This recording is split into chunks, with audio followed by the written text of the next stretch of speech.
Kata Nabi, putus semua amal-amalmu kecuali 3 hal. Haji almarhum Haji Andi Arsad dengan istri ada mi dikubur. Almarhum Abdul Latif bin Siapo, bapaknya Ustadz, ada mi dikubur. Soeharto, Habibie, Gus Dur, Soekarno, ada mi dikubur. Mbah Surip tak gendong kemana-mana. Adik nagaga, hilang semua. Maka putus semua orang sudah dalam kubur. Yang bisa menolongmu, kata Nabi, telu mani. Tinggal 3 perkara yang bisa menolongmu kalau kau sudah masuk kubur. Apa gerangan yang menolong? 1, kata Nabi, anak yang soleh dan soleha. Bukan anak anggota DPR, bukan anak kontraktor, bukan anak profesor, bukan anak tentara polisi, bukan. Tapi apa? Soleh dan soleha. Menjadi soleh dan soleha tidak harus tinggi sekolah. Menjadi soleh dan soleha tidak harus kaya. Menjadi soleh dan soleha tidak jadi pejabat dulu, tidak. Biar tidak ada sekolahmu kau bisa jadi soleh dan soleha. Biar kau miskin boleh kau jadi soleh dan soleha. Dan itu gampang. Mau jadi anggota DPR? Wane piro. Mau jadi bupati? Lebih mahal lagi, tipu kiri kanan. Mau jadi pengusaha batu bara? Siaga duitmu. Mau kau jadi soleh dan soleha? Biar kau miskin, bisa. Mau kau jadi soleh dan soleha? Biar tidak ada sekolahmu, boleh. Gampang. Nih, bapak-bapak ini di depan saya sudah muka-muka sakaratil maut. Di mana-mana dia. Kira-kira kalau bapak mati, siapa doakan kau? Siapa? Istrimu. Kalau dia masih muda, kawin lagi. Ibu-ibu, kalau meninggal, siapa doakan? Suami. Mak bene sih. Siapa yang doakan kita? Anak. Saya ini contohnya. Kakak saya. Jarang saya doakan. Nah minta doakan Kak. Itu pun kalau saya ingat. Tapi siapa yang selalu saya doakan di sujud terakhir saya setiap sholat. 5 waktu saya selalu sujud. Saya di ujung sujud saya selalu berdoa. Allahumma ghafirli wali walidayya warhamhuma kama rabbayani shaghira. Dan saya merasa almarhum Abdul Latif termasuk bahagia di kubur. Kenapa? Karena saya setiap sujud bukan diriku kudoakan tapi bapakku. Namobi bapakku bukan kontraktor. Meskipun bapak saya tidak tahu bahasa Indonesia, meskipun bapak saya tidak ada sekolahnya, tapi insya Allah bahagia di kubur karena anaknya selalu doakan. Nih bapak-bapak kalau mati ki, mau ki lihat bagaimana nasib tak dikubur? Lihat anakmu sekarang, lihat anakmu. Kalau anakmu malam Jumat kau intip, baca Yasin di dalam kamar, harapan. Pagi-pagi, siapa buka pintu itu? Intip, tahu wah. Anaknya yang bungsu buru-buru ke masjid. Harapan no. Anakmu pergi main futsal jam 5. 10 menit sebelum menjalan, lari-lari pulang cepat rumah. Kenapa? Dia mau tunggu sholat jamaah maghrib di masjid. Harapan Pak, meskipun kau cuma ngontrak-ngontrak. Biar anakmu tinggi sekolahnya. Banyak uangnya. Banyak istrinya. Tapi tidak pernah sembahyang. Macilaka kok. Pintar bahasa Inggris Ustaz. Apa hebatnya pintar bahasa Inggris? Nah bilang jago sekali anaknya itu Ustaz. Masih SD pintar bahasa Inggris. Nah banyak anak-anak pintar bahasa Inggris. Nggak percaya, pergi kok di Inggris. Itu anak-anak di Inggris Pak, bahasa Inggris semua. Apa kalau dia pintar bahasa Inggris? Memangnya kalau dia pintar bahasa Inggris berdoa pakai bahasa Inggris? Oh my God, please help me my mother. Bleh. Pasti bahasa Bonjar juga, bujur. Maka Pak Bu, yang bisa menolong Bapak seketika kubur anak yang soleh dan soleha. Yang kedua, yang bisa menolong kita ketika sudah masuk di kubur, apa? Sedekah. Nih, bapak-bapak yang banyak cincinnya. Jamrud, ruby. Pak Sudian, mahal jamnya. Kalau pian mati, siapa pakainya itu?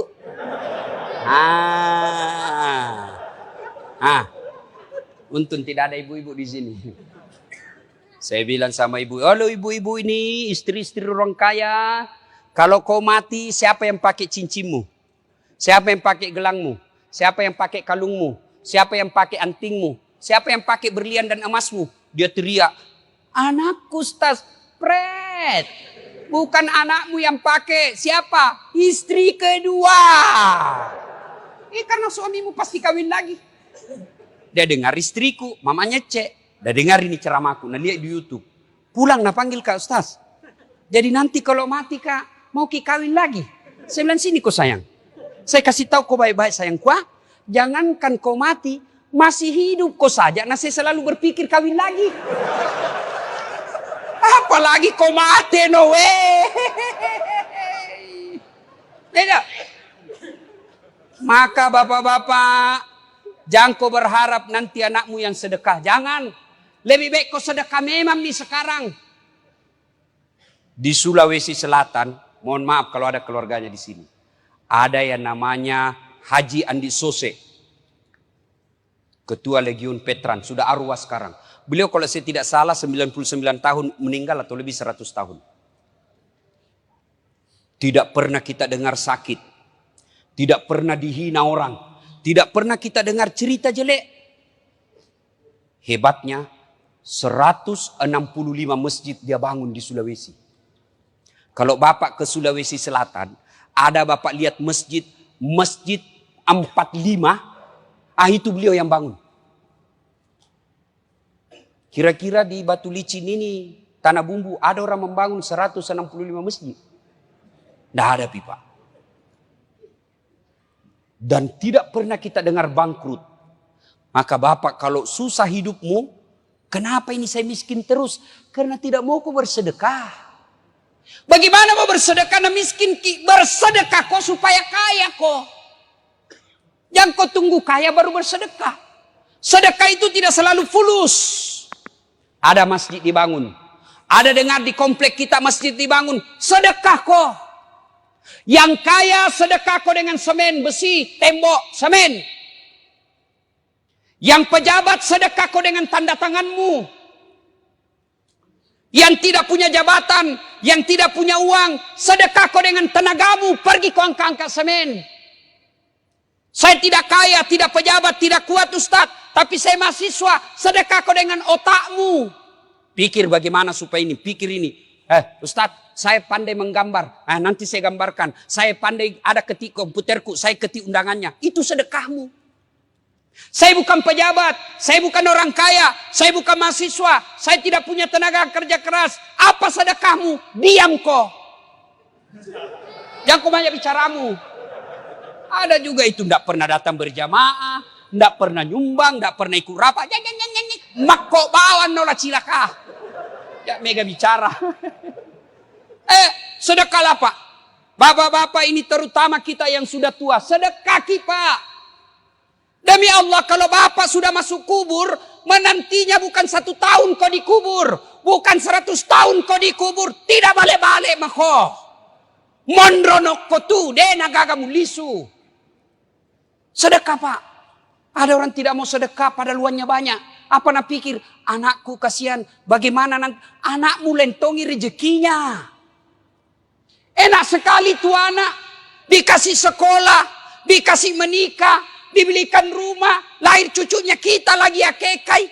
Dibelikan lagi mobil cucu, dikasih sekolah lagi cucunya. Iya kalau naingat kok, kalau mati kok. Anak lentongi rezekinya. Yang penting anak kasih sekolah. Sudah kasih sekolah, ada rezekimu, kasih modal kerja. Jangan mau kau urusi rumahnya, biar ton dia urus. Enak sekali dia jadi anak kalau semua mau diurus. Yang wajib kamu ikuti terus sampai ajalnya, nasihatnya. Nasihati sampai ajalnya tiba. Tapi rezeki biar dia urus dirinya. Nak, sudah mau kasih sekolah. Sudah mau saya kasih modal. Wayalemu, ini harta yang saya kerja. Sudah mau kasih warisan. Bagianmu sudah ada. Saya mau nikmati. Saya mau bangun masjid. Saya mau nikmati. Saya bangunkan panti asuhan. Saya bikinkan anak yatim rumah. Supaya saya enak ton di kuburku. Wayalemu. Yang ketiga. Yang bisa menolong kita ketika sudah masuk alam kubur. Ilmu yang bermanfaat. Makanya kalau dapat ceramahnya Dasat Latif di grup-grup WhatsApp, syar'i. Langsung sebar. Jangan kau yang sebar yang lain-lain. Dilihat dosa, tidak dilihat barang bagus. Jangan itu saja mau sebar, cilaka. Yang bagus-bagus juga kau sebar. Ibu bapak saudara-saudara sekalian, panjang kita mau sampaikan. Tapi waktu terbatas. Pegang maki ini 3. 1, anak yang soleh dan soleha. Yang kedua, sedekah. Tidak ada orang bangkrut gara-gara sedekah.